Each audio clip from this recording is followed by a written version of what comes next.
Mallick সেরুকের YouTube চ্যানেলে আপনাদের সকলকে স্বাগত। আজকে আমরা ব্যক্তি করদাতার জন্য কর রিয়াত এই বিষয়ে আলোচনা করতে গিয়ে দেখা যাচ্ছে কি কর রিয়াত আমরা সবাই পাই, কিন্তু একটা জিনিস অবশ্যই মনে রাখতে হবে, 30 জুনের মধ্যে অবশ্যই আপনাকে বিনিয়োগ করতে হবে। 30 জুনের মধ্যে যদি আপনি বিনিয়োগ করতে না পারেন তাহলে কোনো কর রিয়াত আপনি পাবেন না। এই জন্য বারবার আমি এর আগেও আমার ইউটিউব চ্যানেলে আমি বারবার এই জিনিসটা ফোকাস করেছি যে 30 জুনের মধ্যে অবশ্যই আপনি বিনিয়োগ করবেন। তবে কোন কোন জায়গায় বিনিয়োগ করবেন এটার বিস্তারিত কিন্তু আপনি এই ভিডিওটা দেখলেই বুঝতে পারবেন। আমরা চেষ্টা করছি যে একজন ব্যক্তি করদাতা কিভাবে কর রিয়াতের সুযোগ নিতে পারেন সেই জিনিসগুলো একটু বিস্তারিত আলোচনা করার জন্য।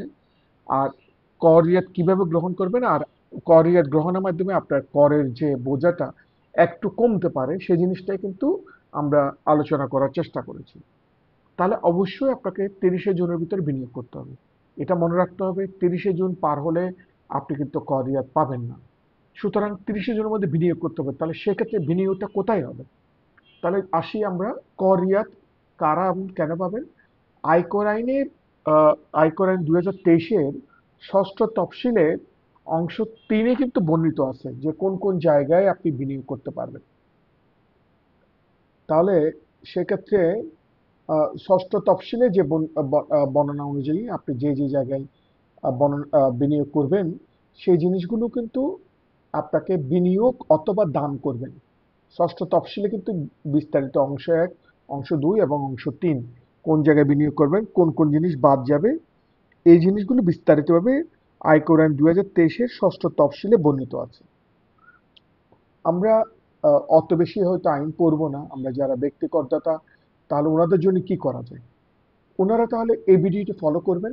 তাহলে দেখেন এই রিয়াক্টটা দুদিকে অনেক দিকে উৎসাহিত করে। একটা হচ্ছে আমরা যারা ব্যক্তি করদাতা বা নাগরিক, আমাদেরকে সরকারের আহ, সরকারের দিক থেকে যে সঞ্চয় এবং বিনিয়োগে উৎসাহিত করতেছে। আবার অন্যদিকে ওই বিনিয়োগের মাধ্যমে করের বোঝা যাতে কমাতে পারি, করযোগ্য আয় যেটা অর্থাৎ আমাদের করের পরিমাণটা যাতে করের বোঝাটা কমাতে পারি সেই জিনিসটা সুযোগ করে দেয় আইনের মাধ্যমে। আর এর চাইতে যদি কোন কোন জায়গায় বিনিয়োগ করবে সেই জিনিসগুলো আরো বিস্তারিত করতে চান তাহলে আয়কর আইনের ষষ্ঠ তফসিলটা দেখতে পারেন, অথবা এনবিআর ওয়েবসাইটে কিন্তু কিছু এফএকিউ দেওয়া আছে, ওখানেও আপনারা দেখতে পারেন। এখন আসি কর রেয়াত পাওয়ার জন্য অনুমোদিত বিনিয়োগ কোনগুলো। যদি বীমার ক্ষেত্রে বলি, বীমা বা পেনশনের ক্ষেত্রে বলি তাহলে জীবন বীমা প্রিমিয়াম, সেক্ষেত্রে একটা সীমা আছে, সীমাটা 10% টোটাল ইয়ের পলিসি, সেই জিনিসটা আপনাকে মাথায় রাখতে হবে। ডিপিএস আছে, ডিপিএস কিন্তু আপনি যত খুশি তত করলে হবে না, একটা লিমিট আছে 1,20,000 টাকা পর্যন্ত। তাহলে এই যে সত্যগুলো আমি এখানে বলার চেষ্টা করেছি, এই সত্যগুলো কিন্তু আপনাকে কিন্তু ওই আয়কর আইনে এই যে এখানে বলেছিলাম আয়কর আইনের 2023-এর ষষ্ঠ তফসিলে ওখানে গেলে কিন্তু আপনি পাবেন। তবে আমাদের জন্য যে জিনিসগুলো দরকার বীমা বা পেনশনের মধ্যে জীবন বীমা প্রিমিয়াম, ডিপিএস, আর গোষ্ঠী বীমার কিস্তি, ডেফার্ড এনুইটি মানে যে এনুইটিগুলো দিই আমরা, গভর্নমেন্ট এনুইটিগুলো অর্থাৎ বীমার এনুইটিগুলো, আর অ্যাপ্রুভ সুপার এনুয়েশন ফান্ড। এখানে এগুলো হয়তো আনকমন, আমাদের জন্য দুটা কমন, একটা হচ্ছে জীবন বীমা প্রিমিয়াম আর একটা হচ্ছে ডিপিএস। তাহলে আপনার যদি ডিপিএস থাকে কোনো সমস্যা নেই, যদি না থাকে তাহলে বীমা প্রিমিয়াম থাকে কোনো সমস্যা নেই, দুটো কিন্তু আপনি কর রিয়াতের ক্ষেত্রে বিনিয়োগ হিসেবে বিবেচিত হবে। এখন ধরেন কারো কাছে এই দুটা কিছুই নেই, ডিপিএসও নাই, জীবন বীমা প্রিমিয়াম নেই, তাহলে আমি ওনাদেরকে রিকোয়েস্ট করব আপনারা 30 জনের মধ্যে অবশ্যই যে সরকার অনুমোদিত সঞ্চয়পত্র আছে সেই সঞ্চয়পত্রে আপনারা আপনাদের যে ট্যাক্সটা সেটা কতটুকু পর্যন্ত বিনিয়োগ, মোটের উপরে মোটা দাগে বলা যায় যে আপনার টোটাল ইনকাম যা হবে তার 20% আপনি কিন্তু সঞ্চয়পত্রে বিনিয়োগ করতে পারেন। তাহলে সঞ্চয়পত্রে বিনিয়োগ করলে সেটা আপনি আহ, বিনিয়োগ খাতে অনুমোদিত বিনিয়োগ হিসেবে কর রিয়াত পাওয়ার যোগ্যতা অর্জন করবেন। তবে অনেকে বলে যে এফডিআর, না ভাই, এফডিআর কোনো বিনিয়োগ না। এফডিআর এটা কর রিয়াত পাবেন না, বিনিয়োগ হয়তো এটা আপনি ভবিষ্যতের জন্য রেখে দিয়েছেন, কিন্তু এটা কর রিয়াত পাওয়ার যোগ্য অনুমোদিত বিনিয়োগ খাত না। সরকার অনুমোদিত বিনিয়োগ খাত যেটা কর রিয়াত পাওয়ার জন্য সেই জিনিসটা কিন্তু এফডিআর না। সরকারি সিকিউরিটিজ এখন দেখেন অনেকগুলো সিকিউরিটিজ আছে। ওই যে এইগুলো এই সরকারি সিকিউরিটিজ গুলো এইটাতে আপনি এইটাতে আপনি বিনিয়োগ করতে পারেন। এছাড়াও শেয়ার, ডিবেঞ্চার, মিউচুয়াল ফান্ড, তালিকাভুক্ত কোম্পানির শেয়ার কিনতে পারেন, ডিবেঞ্চার কিনতে পারেন, মিউচুয়াল ফান্ড কিনতে পারেন। এগুলো তো কিন্তু আপনি বিনিয়োগ হিসেবে তাহলে ইনস্ট্যান্টলি আপনাদের যদি কারো কিছু না থাকে তাহলে আপনার সঞ্চয়পত্র এবং একটা বিইউ অ্যাকাউন্ট করে শেয়ার কিনতে পারেন। কারণ হচ্ছে করিয়া যদি পেতে হয় তাহলে আপনাকে অনুমোদিত বিনিয়োগ করতে হবে। অনুমোদিত বিনিয়োগ বলতে ওই জিনিসটাই যেখানে আপনি বিনিয়োগ করলে সরকার অনুমোদিত যে বিনিয়োগগুলো সেগুলো করলে আপনি অবশ্যই কর রিয়াত পাওয়ার যোগ্যতা অর্জন করবেন। তাহলে কারো যদি কিছু না থাকে তাহলে ওনারা সঞ্চয়পত্র এবং শেয়ারে ইনভেস্ট করতে পারেন। এরপরে তহবিল ও দানের ক্ষেত্রে ভবিষ্যৎ তহবিল, পিএফ, প্রভিডেন্ট ফান্ড আইন অনুযায়ী, যেটা আমাদের যারা চাকরিজীবী ওনাদের জন্য যে পিএফটা আছে, পিএফটা দিয়ে আপনি কর রিয়াতের জন্য আহ, যোগ্যতা অর্জন করবেন। পিএফ এর যে ইনস্টলমেন্ট গুলো সেটা। আর সরকার অনুমোদিত জাহাজ তহবিলে যদি দান করেন, সরকার অনুমোদিত কল্যাণ তহবিলে যদি দান করেন, অনুমোদিত সরকার অনুমোদিত দাতব্য হাসপাতালে যদি দান করেন, সরকার অনুমোদিত পাবলিক শিক্ষা প্রতিষ্ঠান যদি দান করেন, তাহলে সেগুলো আপনি অবশ্যই আহ, বিনিয়োগ অথবা ওই অনুমোদিত দান হিসেবে কর রিয়াত পাওয়ার যোগ্যতা অর্জন। কিন্তু কিছুই না থাকলে আমি আপনাদেরকে রিকোয়েস্ট করবো, সেটা হচ্ছে আপনার সঞ্চয়পত্র অথবা শেয়ার বিনিয়োগ করেন, তাহলে কিন্তু আপনি আপনার কর রিয়াত পাওয়ারটা যোগ্যতা অর্জন করবেন। তাহলে এখন আপনাকে দেখতে হবে যে এখানে সঞ্চয়পত্রের ক্ষেত্রে আহ, কতটুকু লিমিট আছে সেটাও আপনার কিন্তু ষষ্ঠ তফসিলের আয়কর আইন 2023 ষষ্ঠ তফসিলে বর্ণিত আছে। 5 লক্ষ টাকা পর্যন্ত আপনি কিন্তু সঞ্চয়পত্রে বিনিয়োগ করতে পারবেন প্রতি বছর। সুতরাং এটা আমাদের মাথায় রাখতে হবে। শেয়ারের ক্ষেত্রে এরকম লিমিট নাই।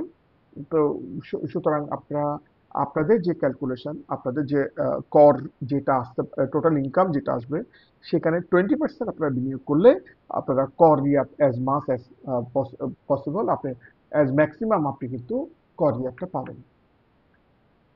একটা জিনিস মনে রাখতে হবে, 30 জনের মধ্যে অবশ্যই আপনাকে বিনিয়োগ করতে হবে, আদারওয়াইজ আপনি কিন্তু কোনো বিনিয়োগের কর রিয়াত পাবেন না। আর আমাদেরকে রিটার্ন দাখিল করতে হবে 30শে নভেম্বরের মধ্যে। আপনি কিন্তু জুলাইয়ের 1 তারিখ থেকে রিটার্ন দাখিল প্রসেস শুরু করতে পারেন, কিন্তু 30শে নভেম্বরের ভিতরে আপনার রিটার্ন সাবমিটটা করে করে ফেলতে হবে। আর এনবিআর এবং আইন অনুযায়ী, আয়কর আইন 2023 অনুযায়ী, এনবিআর এর গাইডলাইন অনুযায়ী সকল নিয়মাবলী অনুসরণ করে আপনাকে কিন্তু আহ, আহ, বিনিয়োগ করতে হবে। সেক্ষেত্রে আপনি কিন্তু কর রিয়াতের জন্য আপনি দাবি করতে পারেন। আদারওয়াইজ কিন্তু আপনি কিন্তু সঠিক সময়ে সঠিকভাবে যদি আপনি অসম্পূর্ণভাবে যদি বিনিয়োগ করেন তাহলে সেক্ষেত্রে আপনি কর রিয়াতের জন্য যোগ্যতা অর্জন করবেন না। আর এই যে কর রিয়াতের জন্য যে বিনিয়োগ সেটা আমাদের কিন্তু অনেক ক্ষেত্রেই সুবিধা দেয়। কি কি সুবিধা? যেমন আর্থিক একটা নিরাপত্তা দিচ্ছে, যেটা জীবন বীমা, পেনশন স্কিম, এগুলো সঞ্চয়পত্র এগুলো যদি আমরা রাখি তাহলে পরিবারের একটা দীর্ঘমেয়াদী আর্থিক একটা নিরাপত্তা নিশ্চিত করে। যেটা বিশেষ করে যখন আমাদের কোনো আমাদের লাইফে যখন কোনো অপ্রত্যাশিত ঘটনা ঘটে তখন আমরা যাতে এই জিনিসগুলো ইউজ করতে পারি। এছাড়াও অবসরকালীন সঞ্চয়, যেমন মনে করেন আমাদের DPS, provident fund, superannuation fund, এগুলো কিন্তু আমাদেরকে অবসর জীবনের একটা নিশ্চিত সাহায্য করে। এরপরে শিক্ষাগত সহায়তা, যদি আমরা লাইফ ইন্স্যুরেন্স প্রিমিয়াম করি অথবা সন্তানের জন্য একটা যে এডুকেশন পলিসি করি তাহলে সেগুলো আমাদের সন্তানদের জন্য শিক্ষার ক্ষেত্রে একটা সাপোর্ট হিসেবে কাজ করবে। সুতরাং এই যে বিনিয়োগগুলো যেরকম আমরা করলে যেরকম আমাদের কর রিয়াত পাবো, অন্যদিকে কিন্তু আমাদের পার্সোনাল লাইফেও অনেক বেনিফিট আছে। তবে সবসময় মনে রাখতে হবে 30 জনের ভিতরে ভাই বিনিয়োগ করতেই হবে। তাহলে যে যে জিনিসটা বলছিলাম যে এই বিনিয়োগগুলো আমাদের জন্য উপকারী এই কারণে করের বোঝা কমানো এবং সঞ্চয়ের যে হ্যাবিটটা, যে সেভিংসের যে হ্যাবিটটা সেটা কিন্তু আমাদের গড়ে তুলে একটা আর্থিক শৃঙ্খলা বাড়ায় আমাদের, এবং সম্পদ অন্যদিকে যখন বিনিয়োগ করব তখন আমাদের পার্সোনাল লেভেলে সম্পদ বৃদ্ধি পায়।